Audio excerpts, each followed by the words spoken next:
बोलना तो हम सबको आता है, लेकिन जब हम बोलते हैं तो 10 सेकंड से ज़्यादा कोई हमें सुनता नहीं है। लेकिन वहीं कुछ लोग ऐसे हैं, जब वो बोलते हैं तो सब कुछ थम जाता है। लोग अपना काम काज छोड़कर उनको सुनने लग जाते हैं। तो ऐसा क्या है उन लोगों में जो उन्हें दूसरे लोगों से अलग बनाता है? क्यों लोग उनको सुनना चाहते हैं? अगर आप भी जानना चाहते हैं कि कैसे एक अच्छे वक्ता बने, कैसे एक अच्छे स्पीकर बने, तो वीडियो आपके लिए ही है। आपने ठीक वीडियो पर क्लिक किया है। आज हम आपको ऐसे 5 तरीके बताने जा रहे हैं जिनसे आप एक अच्छे वक्ता बन सकते हैं, एक अच्छे स्पीकर बन सकते हैं। फिर चाहे आप एक अच्छी नौकरी ढूंढ रहे हो, या आप अपने बिजनेस को बढ़ाना चाह रहे हो, या आप अपने बिजनेस को स्टार्ट करना चाह रहे हो, हर जगह इसकी जरूरत है। जिसको बोलना आता है उसकी हर जगह पूंछ है। हर कोई उसको अपने साथ जोड़ना चाहता है। तो ये वीडियो बहुत इंपॉर्टेंट है, लास्ट तक बने रहिएगा हमारे साथ अगर आप इससे कुछ सीखना चाहते हैं। तो सबसे पहली टिप है कि अपनी ऑडियंस को जानें, अपने श्रोताओं को जानें। वो कौन है, उनका एज ग्रुप क्या है, वो कहाँ से आते हैं, उनके बारे में थोड़ी सी रिसर्च करें। फॉर एग्जाम्पल, आपकी ऑडियंस है 20 से 30 साल की और आप उनको एग्जाम्पल दे रहे हैं अपनी स्पीच के दौरान 50+ लोगों का, तो आपकी ऑडियंस आपके साथ कनेक्ट नहीं कर पाएगी, उनको सुनने में मज़ा नहीं आएगा। तो आपको ऐसे ही एग्जाम्पल देने हैं जो उनके एज ग्रुप से मैच करते हों। तो आपको अपनी स्पीच ऑडियंस के हिसाब से बनानी है। हो सके तो ऑडियंस के कुछ लोगों के नाम जान लीजिए, उनका बैकग्राउंड जान लीजिए, वो कहाँ से आते हैं, वो क्या करते हैं। ये आपको बहुत मदद करेगा ऑडियंस के साथ कनेक्ट करने में। दूसरी टिप है, उनको ठीक से सुने। कहते हैं कि जो व्यक्ति एक अच्छा लिसनर नहीं बन सकता तो कभी भी अच्छा स्पीकर नहीं बन सकता।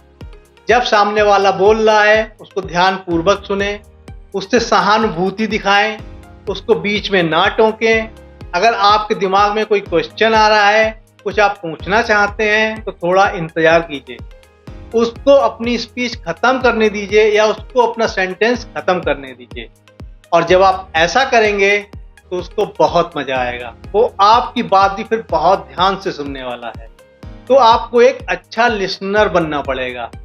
सुनना तो हम सबको आता है, लेकिन अच्छी लिसनिंग हम सबको नहीं आती है। ठीक से हम सबको सुनना नहीं आता है। कान तो हम सबके पास हैं, लेकिन ठीक से सुनना ये एक कला है।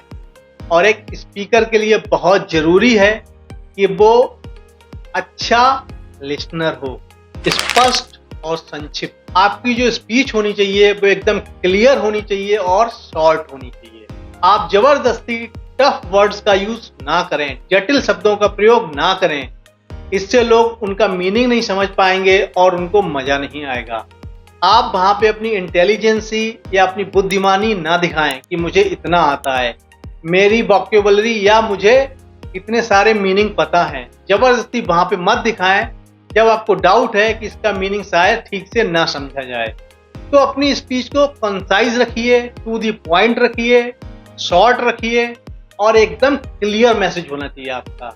जो आप कहना चाहते हैं वो लोगों को समझ में आए। इसी को बोलते हैं कम्युनिकेशन स्किल, कि आप ठीक से कम्युनिकेट कर पा रहे हैं, जो आप कहना चाह रहे हैं क्या लोग वो समझ पा रहे हैं। और अगर ऐसा है तो आपकी स्पीच बहुत इफेक्टिव है, लोग आपको बहुत ध्यान से सुनेंगे। और जब आप ऐसा करते हैं तो आपका कॉन्फिडेंस लेवल बूस्ट होता है। फिर आप जॉब के लिए चाहे इंटरव्यू देने जा रहे हैं या कैजुअली किसी से बात कर रहे हैं या किसी भी तरीके से बात कर रहे हैं, उसका एक अलग इम्पैक्ट होगा जब आप ये स्ट्रेटजी अपनाएंगे। महात्मा गांधी वो जाने जाते थे सरल शब्दों का यूज करने के लिए। लोग उनसे बहुत जल्दी कनेक्ट कर जाते थे। उन्हें ऐसा लगता था जैसे महात्मा गांधी जी उनके बारे में ही बोल रहे हैं। ये सिर्फ तभी मुमकिन है जब आप सरल शब्दों का प्रयोग करेंगे, अपनी ऑडियंस को आप जान चुके हैं, उसके बाद ही ये पॉसिबल हो सकता है कि ऑडियंस आपसे कनेक्ट करे। अपनी बॉडी लैंग्वेज के इंपॉर्टेंस को समझें। हम जो बोलते हैं उसका सिर्फ 20% रोल होता है, 80% नॉन वर्बल होता है जो हम बोलते नहीं हैं, और उसमें बॉडी लैंग्वेज का बहुत बड़ा रोल है। आपकी आंखें, क्या आप आंखों में आंखें डाल के बात कर रहे हैं? क्या आप अपने हाथों का प्रॉपर यूज कर रहे हैं? क्या आप इशारों से बात कर रहे हैं? क्या बॉडी लैंग्वेज ठीक से कम्युनिकेट कर रही है? अगर ऐसा है तो आप एक अच्छे स्पीकर हैं। लोग आपसे जल्दी ही कनेक्ट कर लेंगे, लोगों को वो समझ में आएगा जो आप कहना चाहते हैं। तो आपकी बॉडी लैंग्वेज का बहुत ज़्यादा इंपॉर्टेंस है कम्युनिकेशन स्किल में। जब आप बोलते हैं तो आपकी बॉडी वो बात कह देती है जो शायद आप ना कहना चाहते हो। इसलिए इसकी आपको प्रैक्टिस करनी है कि कब लोगों की आंखों में आंखें डाल के देखना है, कितनी देर तक देखना है। ऐसा नहीं होना चाहिए कि आपकी ऑडियंस को ये लगे कि आप उन्हें घूर रहे हैं, बिल्कुल नहीं। आपको बस कुछ सेकंड के लिए ही देखना है ऑडियंस की आंखों में, और प्रॉपर जेस्चर्स का यूज करना है, अपनी आंखों का, हाथों का, इशारों का। जो आप कहना चाह रहे हैं वही बात आपकी बॉडी भी कहे, तभी आपका मैसेज एकदम क्लियर होगा और ऑडियंस की समझ में आएगा। और एक बात और, आपकी स्पीच कितनी ही सीरियस क्यों ना हो, मुस्कुराने का एक मौका ढूंढ लीजिए। बीच बीच में आप मुस्कुराते रहिए, इससे भी लोगों को अच्छा लगेगा। क्योंकि कहते हैं कि जब आप रोते हैं तो कोई आपके साथ नहीं रोना चाहता, आप अकेले रोएंगे। लेकिन जब आप मुस्कुराते हैं, हंसते हैं, तो सब आपके साथ कनेक्ट करना चाहेंगे। इसलिए मुस्कुराते रहिए अपनी स्पीच के बीच बीच में भी। और पांचवा, अपनी शब्दावली को बढ़ाएं, अपनी वोकैबुलरी को बढ़ाएं। आपके पास शब्द भंडार होना चाहिए। आप जो बात कहना चाहते हैं उस बात को कहने के लिए आपके पास पर्याप्त वर्ड्स होना चाहिए, बल्कि उससे ज्यादा वर्ड्स होने चाहिए। एक ही बात को कहने के कई वर्ड्स होने चाहिए आपके पास। इससे आपके पास चॉइस होगी, ऑप्शन होगा कि आप कौन से वर्ड यूज करें, वहां पे कौन से वर्ड उपयुक्त हैं। तो अपनी वोकैबुलरी को बढ़ाएं। इसके लिए आप बुक्स पढ़ सकते हैं, लोगों से बात कर सकते हैं, न्यूज़पेपर पढ़ सकते हैं, वीडियो देख सकते हैं। कि बहुत सारे तरीके हैं अपनी वोकैबुलरी को बढ़ाने के। और यहाँ पे मैं कुछ स्पीकर्स के नाम लेना चाहूँगा जिनको सारी दुनिया जानती है।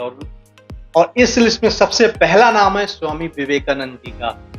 1893 में यूएसए में शिकागो में जब उन्होंने अपनी स्पीच दी थी तो सब लोग हतप्रभ रह गए थे।